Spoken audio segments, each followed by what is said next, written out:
Donald. Hey, it's Janelle Waz, and welcome back to another episode of Waz Reviews. Sega, found a way of bringing Jurassic Park to home consoles. Oh, the Genesis game.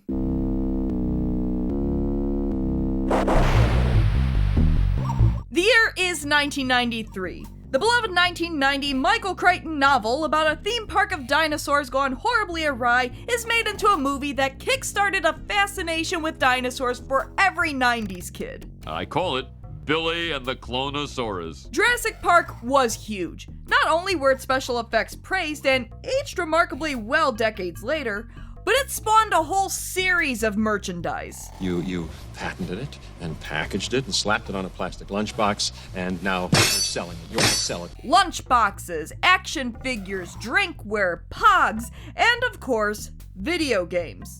In fact, multiple games simply called Jurassic Park. Which, weirdly enough, are all different games, but today I'm talking about Jurassic Park. What do they got in there, King Kong? The Sega Genesis Jurassic Park game is a side-scrolling platformer developed by Blue Sky Software, the same company that brought you Ariel the Little Mermaid and Joe Montana Football. The goal was to make your way through the park and get off the island in one piece, either as Dr. Alan Grant with the freshest moves on the island, or a velociraptor with some sweet tail action going on there. I played this game a lot growing up, to the point that after all these years, I still remember the password for the final level. CV3NUL6U. Ha! Every time. Yep, I could have an appointment next week that I'm straight up forgetting. But those Sega Genesis passwords are a memory that'll last a lifetime. Welcome to Jurassic Park. Don't feed the raptors, keep your lawyers inside the vehicle at all times, and remember that life finds a way, and a blind dinosaur is called a Do-You-Think-He-Sau-Us. What do you call a blind dinosaur? Do-You-Think-He-Sau-Us? But before I go further, thanks for checking out my video. Make sure you like and subscribe for more of my Star Trek, video game, and other miscellaneous content. Keep those hailing frequencies open on the other social media sites, and a big thank you to my channel members for supporting the channel. If you'd like to buy me a cup of tea and support my work, consider joining up on my channel. Be great to have you aboard. Upon starting the game, you're hit with the main menu, which allows you to start the game, choose your player, pick your options, and enter a password to pick up where you left off. I mainly played as Dr. Grant growing up, so that's where I'm starting today. Welcome to Jurassic Park. It was a dark and stormy night, and the T-Rex is on the town to wreck your car. So your car is wrecked, Jurassic Park is frightening in the dark, and the dinosaurs are running wild because someone shut the fence off in the rain. Thanks, Newman. Hello, Newman. Alright, let's get this man back to Montana where he belongs. I would like to have seen Montana. The game is a pretty standard platformer. Start on the left side of the screen and go to the end of the level on the right, maneuvering your way through obstacles, avoiding pterodactyls, compies, raptors, and the occasional Dilophosaurus that spits on you. He spit on us. But luckily, there are various items scattered throughout the park to help you along the way, like health kits and various weapons, though most of those weapons are tranquilizers that will knock dinosaurs out for a short amount of time for you to get away. Although some have more permanent effects. Weapons at the start of the game are weak, but stronger ones become available as you play through the game. Personally, I like using the crappy blue tranquilizers in the first level, firing them off in twos to take out the bigger dinosaurs, while I stockpile the better red ones for regular use by the second level, which can do the job of 2 blue tranquilizers. There is a limited supply of weapons, but as long as you don't go crazy with them, you'll find enough ammo to get you through the levels. You get 3 unreplenishable lives, but once you use them up, you can easily continue where you left off by going to the password page with the level automatically entered in. Or you can just type the password in if you're starting up the game fresh. And yeah, that's basically the game. Just get to the end of each level and don't die. Hold on to your butts. The first level is the jungle, and after playing this game so many times as a kid, I probably know this level like the back of my hand. The main enemies are the Dilophosaurus with their iconic scream, but they're pretty slow and can be easily dealt with before they spit at you. Pterodactyls will dive bomb you, and that's kind of annoying, but they can be easily dealt with if you know when they're coming. The tricky part, however, is falling off a Brachiosaurus's head in order to get to the power station, which can easily lead to your death if you're not careful. Now, why exactly is there a Brachiosaurus coming out of the water when they weren't marine dinosaurs? Well, because they were an iconic part of the movie, so they had to be included. I mean, they are my favorite dinosaurs, so I'll accept it, even if it doesn't make much sense.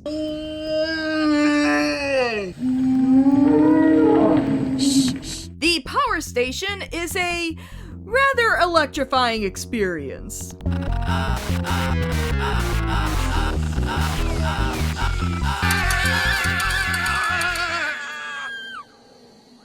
No time to pick up power converters here. This ain't no Tashi station. Dr. Allen, the Man of Steel Grant, has to use his guns to make his way through a 3-part level just to flip a switch. Yeah, it seems a little unnecessary splitting this level up. We have a chance. Also, to throw a grenade at a T-Rex to escape to the river in a raft. Did I mention that this game only loosely follows the movie? Or even the book for that matter. I mean, there was a raft scene in the book, but not quite like this, where you're constantly collecting gas cans and taking cheap shots at raptors. Although there are still T-Rexes. Oh, you're kidding me! That is one big pile of shit. Not gonna lie, even with this level's frustrations, I always kinda liked it, if only for the novelty that I have a boat.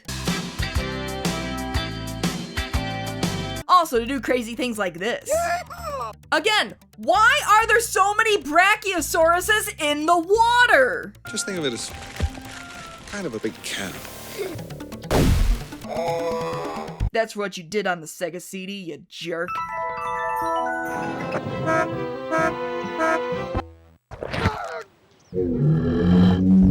Don't worry, she's still alive.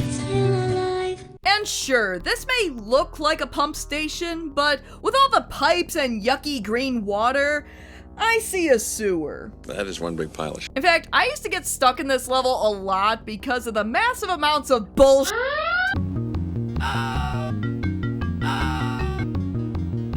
See, I know I'm supposed to go here, but if you don't jump off the Brachiosaurus's head at the exact right moment, you fall into the water to your death, and apparently Dr. Grant can't swim.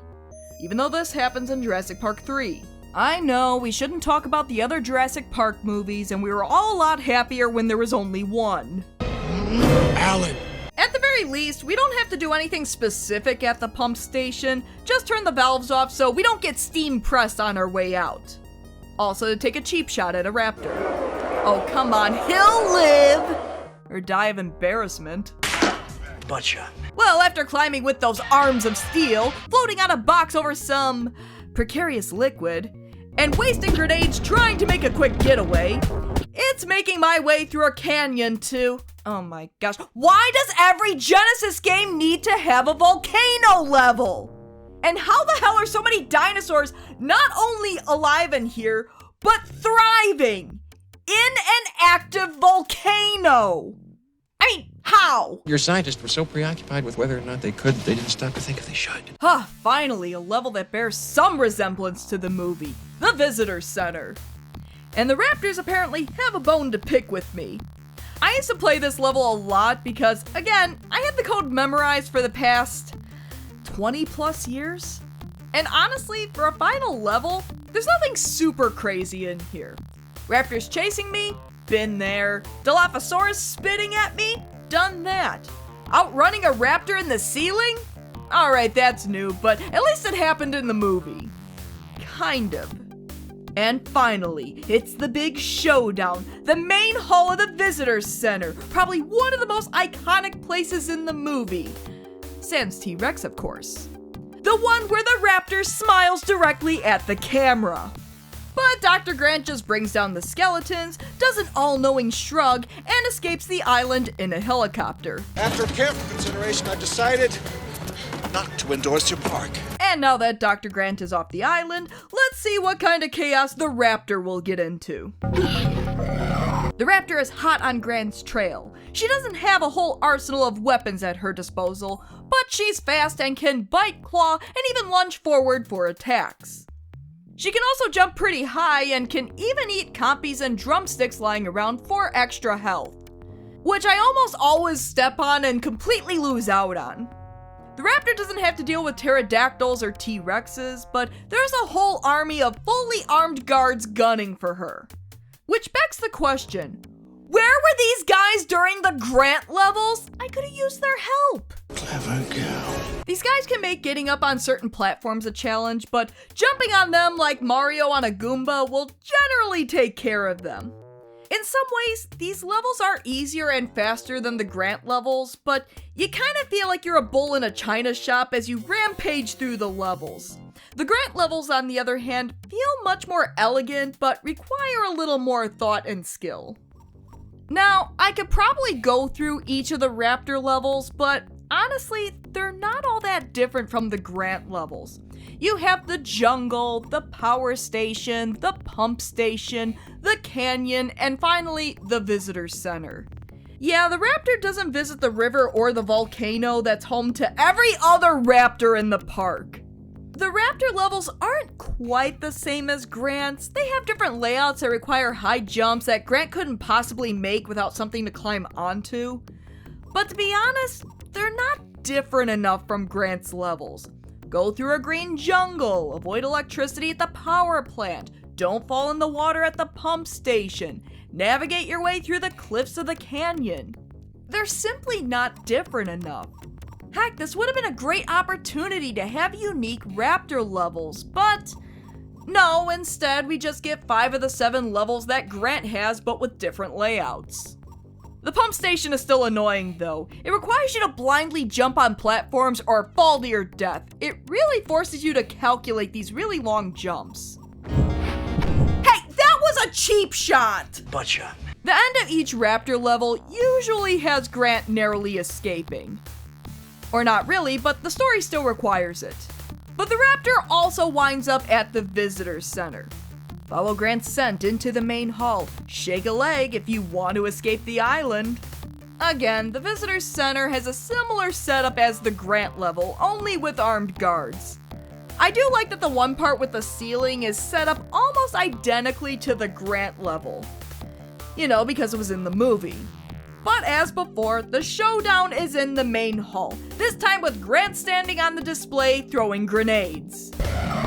Okay game, how? How did the Raptor's legs suddenly gain firepower?